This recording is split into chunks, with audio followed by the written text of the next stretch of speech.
Here we are, here I am, sitting on the couch. Let's talk about me. My name is Tony Foster Jr. I also go by TFJ. Why I do what I do? I mean, because if I don't do it, nobody will. I think I learned kind of at an early age that, like, if you want to make something happen, make it happen. There are a lot of things that need to be said and nobody's saying. And I'm like, why is nobody saying this? And I feel like God is like, because you're supposed to say it. So, I mean, that's the reason why we're here, man. That's what this is all about for me. You know, I think every one of us is unique and has a unique story, has a unique set of desires, goals. And I think that everyone, with that in mind, has their own brand. I mean, everything that we like consume, all the things that we buy, use, somebody just made that up.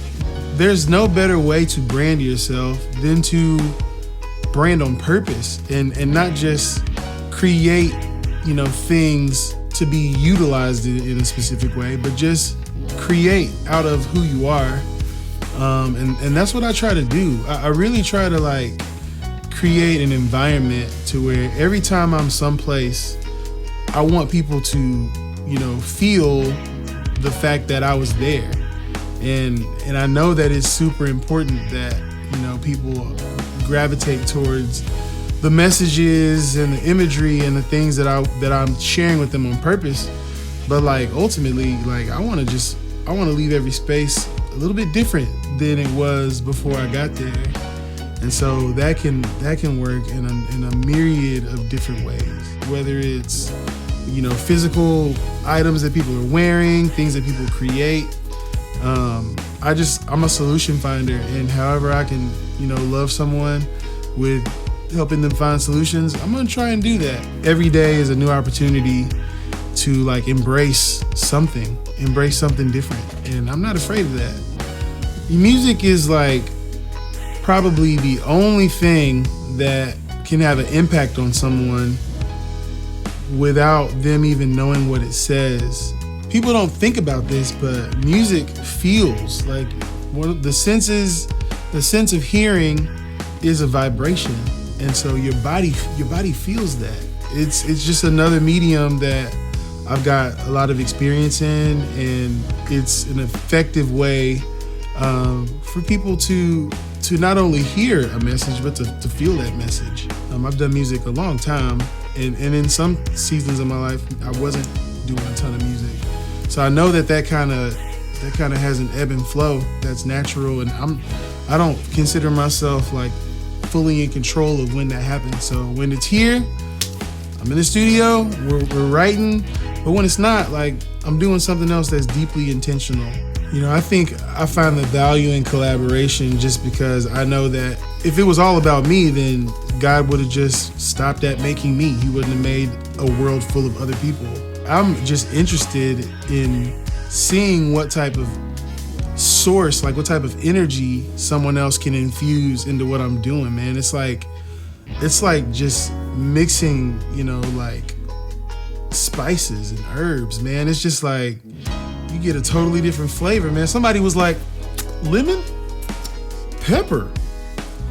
And it was like, oh, lemon pepper is crazy. So it's like, what if somebody didn't ever do that? You know what I'm saying? So I look at like opportunities to collaborate, man, as just like, I have a flavor. Like I have a unique flavor, unique taste.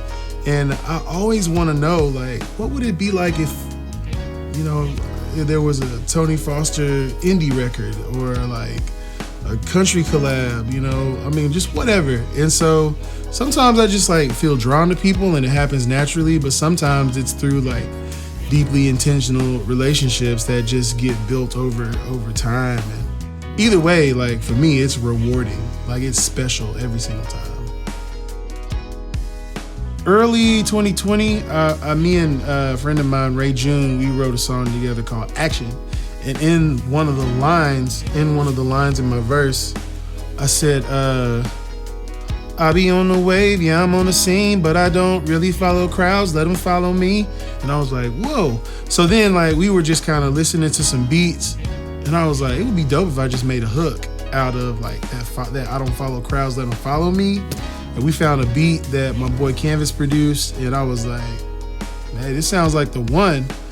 And so when I started writing that verse, I was like, man, follow me, like, I mean, in you know, a Gen Z social media app world, everybody's doing whatever they can to get people to follow them.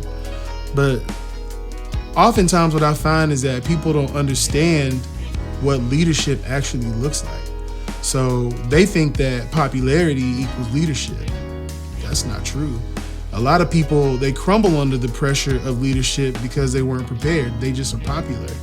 And so what I wanted to illustrate was that like leadership is what God calls us to do. He calls us to be fishers of men. He calls us to share love and to be attractive in that way. When I was thinking about this song, you know, I was just thinking about my life, thinking about like being young, being in high school, and just always kind of being looked at as a leader, and, you know, just having an attitude that says, you know, if I don't do it, then it won't happen. And so I took that as opportunities my entire life to make the impossible possible. And so nothing ever really made me afraid to try. Like there was nothing I was really ever afraid to try and go do. You know, if I really want to do it, I'm gonna try and really try. And so, man, I was just thinking about like what that ended up meaning for me, and how I would always find myself, you know, standing out in front of the group. And not so that I can say, everybody go this way. I was just forging a path, and I'd turn around and people are behind me. You know, I'd turn around and I'm like, oh, y'all are paying attention to this. Like this means something to you. And so, man, I just kind of wanted to illustrate that in a way, you know, that kind of brings light to the current culture of follow me. But if you really are paying attention to like the lyrics and to the verses, then it's like, follow me if you want to. You know, like I'm being led myself. And so I mean, based on who's leading me, you probably should follow. You should probably follow. Follow me while I follow him. That whole idea, me and Sid were kind of talking through, and of course we had different ways of kind of portraying that, but either way, man, I think for both of us, it's simple. Like, you know, I'm not following Christ and lighting a path just for myself. It's not just about me. So everything I do is with what would I want other people to do as well. And that kind of thought process kind of guides me and makes sure that I'm not operating out of ego.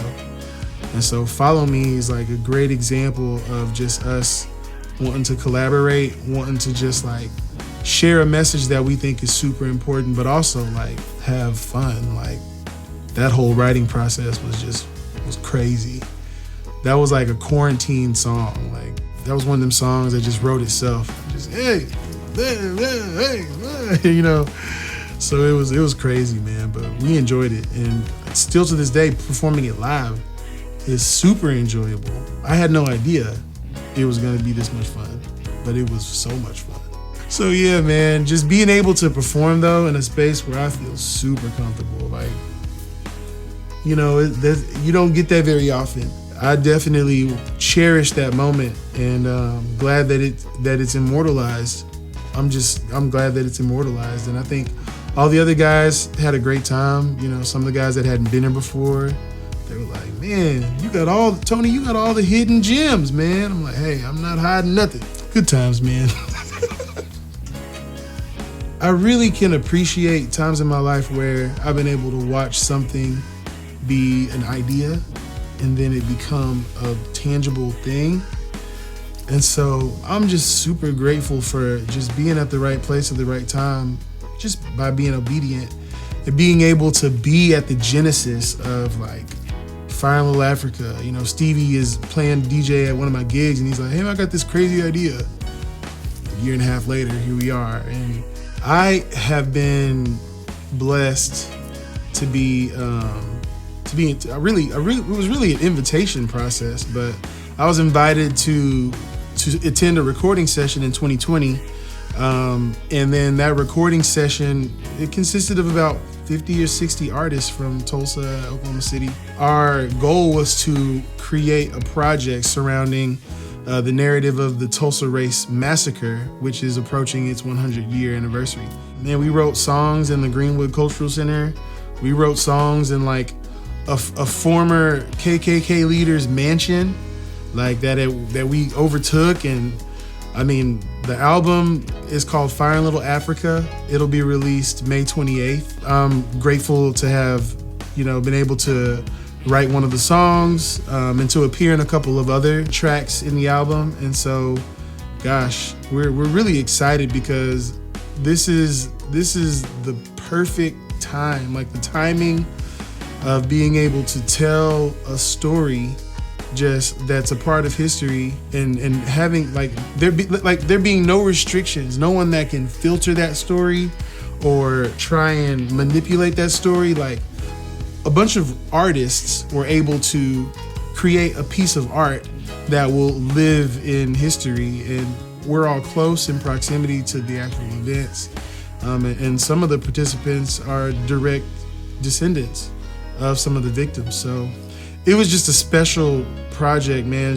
I can remember the moments in every song that I'm in. I can remember being in the studio, collaborating with like artists that like are now like some of my favorite. It's hard for me to listen to artists outside of Oklahoma because there's so many guys that I'm just like, man, there's a whole catalog.